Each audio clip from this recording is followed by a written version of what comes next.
Hello नमस्कार साथियों, स्वागत है आप सभी का आपके अपने यूट्यूब चैनल BSTC अपना हक पर। जैसा कि आप सभी चैनल थंबनेल पर देख रहे हैं कि प्री DLED 2022 की किस प्रकार से आपको करनी है तैयारी।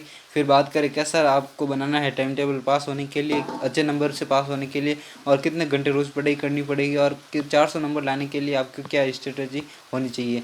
आपको मैं बता दूं कि डाइट कॉलेज क्या होती है। डाइट होती है जो भी मतलब सरकारी कॉलेज। प्राइवेट में जाओगे तो बहुत सारे लूटे जाओगे, है ना।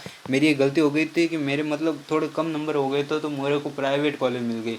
प्राइवेट बस है ना 5 से 10 नंबर कम पड़ गए मेरे डाइट में मिलने में, है ना। तो डाइट नहीं मिल पाई, और प्राइवेट इतना सारा लूट रहे हैं, मतलब उनकी मनमानी हर चीज़ में पैसे उनके मन चाहे लेते हैं। अगर हम नहीं देवे तो हमारे मतलब वो किसी न किसी प्रकार से हमको उलझाते रहते हैं।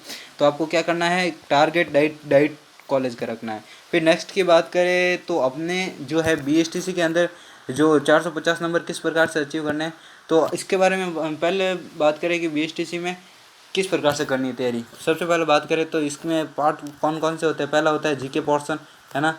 फिर होता है दूसरे में होता है रीजनिंग रीजनिंग होता है रीजनिंग। तीसरे में होता है अपना टीचिंग एप्टीट्यूड। और चौथे में होता है हिंदी प्लस इंग्लिश, है ना। हिंदी प्लस इंग्लिश, है ना। ये दो होते हैं। ये 30 नंबर की होती है, मतलब ये इसके अंदर 30 सवाल आते हैं, इसके अंदर 20 सवाल आते हैं। टोटल पेपर कितने नंबर का होता है, 400 नंबर का आता है ना। जीके के अंदर जीके के 50 आते हैं, हिंदी के 50 आते हैं, रीजनिंग के 50 आते हैं, प्लस जो है अपना हिंदी प्लस इंग्लिश दोनों के शामिल होकर दोनों के साथ में कितना आते हैं, 50 नंबर आते हैं ना। तो सबसे एक बार वीडियो को शेयर कर दो यार। लाइव का आंकड़ा बहुत कम दिख रहा है, क्योंकि जितने ज़्यादा लोग होंगे तो उतना अच्छा वीडियो बनाने, इतनी अच्छी आपको जानकारी दे पाऊँगा। तो सबसे पहले बात करें कि 500 सब्जेक्ट को आपको किस तरीके से पढ़ाई करनी होगी, किस तरीके से आपको 500 सब्जेक्ट में पढ़ना होगा, और कौन कौन से सब्जेक्ट में आप अच्छा स्कोर कर सकेंगे। तो सबसे पहले बात करें कि इंग्लिश अपन को नहीं आती है। इंग्लिश ऐसे तो होंगे कि किनकी कोई कोई इंग्लिश मीडियम में पढ़ा है तो उनको तो आएगी आएगी, और जिनके मतलब स्कूल में सब्जेक्ट अच्छा रहा होगा तो इनको इंग्लिश आ जाएगी। लेकिन जिनको इंग्लिश नहीं आती वो क्या BSTC में पास हो सकेंगे? हाँ बिल्कुल। मैं एक भी सवाल याद करके नहीं गया था। इंग्लिश मैंने एक भी दिन नहीं पढ़ी थी, है ना। इंग्लिश मैंने एक भी दिन नहीं पढ़ी थी।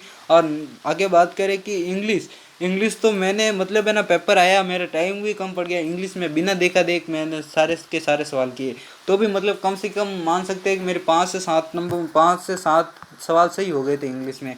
क्योंकि वो सारे मतलब मैंने पेपर भी नहीं देखा था उस टाइम में। एग्जामिनर मेरे पास में आ गया था वो मार्कशीट लेने के लिए, वो मार्कशीट, है ना। फिर नेक्स्ट की बात करें टाइम टेबल किस अनुसार बनाना है।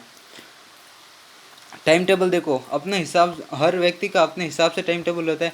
क्योंकि आपके अलग स्ट्रेटेजी हो गई। कोई सुबह पढ़ना पसंद करता है, कोई रात को पढ़ना पसंद करता है। क्योंकि मैं चाहता हूँ कि मेरे हिसाब से मैं अपना अपना टाइम टेबल शेयर करूँ तो मैं सुबह के टाइम जीके पढ़ता था। सुबह के मतलब 10 जो भी है 7 8 9 10 बजे, 6 बजे उठता था। 6 से 10 बजे तक जीके फुल पढ़ता था। फिर उसके अंदर ही मेरी क्लास भी आ जाती थी। फिर 8 से 9 मैं लेयर क्लासेस से पढ़ता था, है ना। लेयर क्लासेस से पढ़ता था। उनसे बहुत मतलब अच्छा 2000 प्लस उनका सिलेक्शन हुआ है। और उस टाइम तो वो मतलब फ़ीस भी नहीं ले रहे थे। अब की बार तो मतलब फ़ीस उनके जो भी है खर्चा चलाना पड़ता है। वो PDF वगैरह सारे जो भी बनाते हैं उनका खर्चा चलाना पड़ता है। नए नए टीचर लगाए हुए हैं तो उनका खर्चा चलाना पड़ता है। पहले तो वो बहुत मेहनत करते थे, वो अकेले ही पढ़ाते।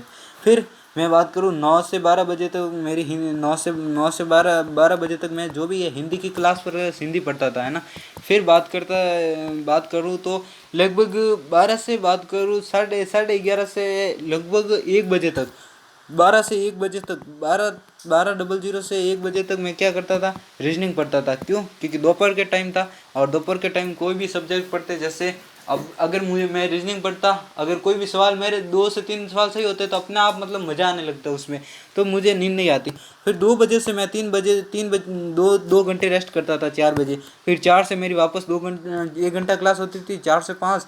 और 5 से 6 में वो 5 से 6 में जो भी है हिंदी पढ़ता था, हिंदी, है ना, हिंदी पढ़ता था। फिर नेक्स्ट में मैं टीचिंग एप्टीट्यूड, जो 6 से 7 होती थी क्लास, उसकी क्लास, तो वो भी मैं टीचिंग एप्टीट्यूड पढ़ता था। फिर रात के अंदर जीके की क्लास होती थी, तो मैं रात के भले ही मेरे एक प्लस पॉइंट ये था कि मैं रात को अगर जीके की क्लास में जो भी पढ़ा है, भले ही थोड़ा सा भी पढ़ा है हो, चाहे 12 पेज, जैसे मेरे रात के अगर उसको पढ़ते पढ़ते याद करते करते 12:30 भी बज जाए तो बज जाए, भले 1 बज जाते, कभी 2 बज जाते, 2 से ज़्यादा नहीं बजते, 2 बज ही जाते है ना। लेकिन सुबह 6 बजे मैं ज़रूर उठ जाता था। मेरे 5:30 का टाइम टेबल रहता था, लेकिन क्या रात को कभी जल्दी सो जाता था, कभी लेट सो जाता था, क्योंकि वो मेरे जीके पे डिपेंड करता था कि अगर मेरा जीके 9 से 10 क्लास चलती थी, फिर 10 से मैं जितना टाइम लगाऊंगा ना, जैसे मेरा आज है ना 2 पन्ने सर ने पढ़ाए क्लास में, है ना, फिर मैं अगर 2 पन्ने अगर मेरे 1 घंटे में पूरा हो गए, तो मैं 1 घंटे में पूरा होके अपना आप सो जाता था, पूरा याद करके सोता था अच्छी तरीके से, है ना।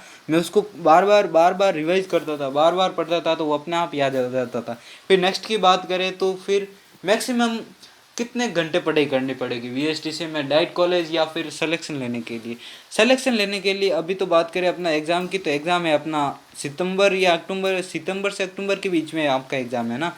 तो डाइट कॉलेज या फिर आपको पास होने के लिए कम से कम मैक्सिमम बात करें तो 450 से 450 से 470 नंबर तक आपको लाने पड़ेंगे। कितने नंबर? 450 से 470 नंबर तक आपको 450 से 470 नंबर तक आपको लाने पड़ेंगे।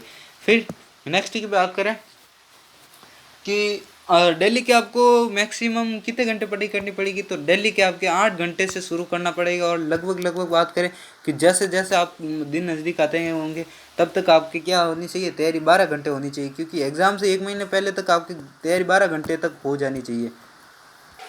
अब नेक्स्ट की बात करें तो हम किस सब्जेक्ट में कितना नंबर का स्कोर करें तो आपके मतलब है ना ये 450 का स्कोर जो है मिल जाएगा। तो मैं अपनी बात करूँ, मेरा प्लस पॉइंट मेरे शिक्षण अभिरुचि में टेस्ट लेता था, तो मेरे खुद के टेस्ट के अंदर लगभग बहुत कम नंबर आते थे, है ना।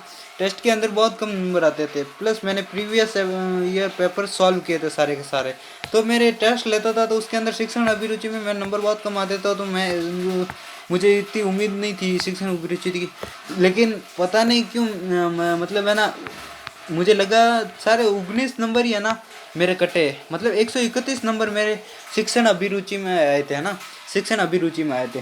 तो वो मेरा प्लस पॉइंट रहा, मतलब मैंने बहुत शिक्षण अभिरुचि की बार बार रटता था, बार बार तैयारी करता था।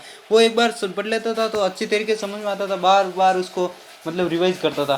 फिर बात करें कि अगर हमें पास होना है मतलब बीएसटीसी में, तो सबसे पहले बात करें कि जीके में अगर आप 100 150 में 150 कोई नहीं ला सकता है, 130 भी कोई नहीं ला सकता, लेकिन आप तैयारी कर सकते हो 110 नंबर की, तो आपके जीके के अंदर 110 नंबर पक्के आ सके।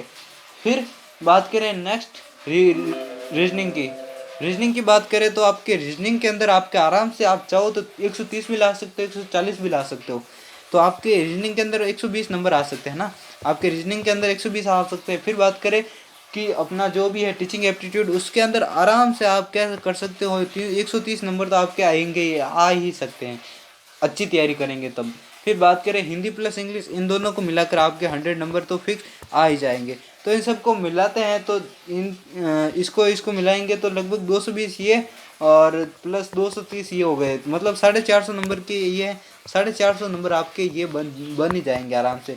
अगर आपको क्या करना है, टारगेट अपना रखना है 470 नंबर या 500 नंबर का रखना है, आपको ऑनलाइन टेस्ट सीरीज या ऑफलाइन टेस्ट सीरीज ज्वाइन करनी है ना। फिर बात करें एग्ज़ाम के होने की संभावना, तो एग्ज़ाम सितंबर के लास्ट में ही होगा, आप निश्चिंत रहो, है ना, सितंबर के लास्ट में ही होगा, है ना।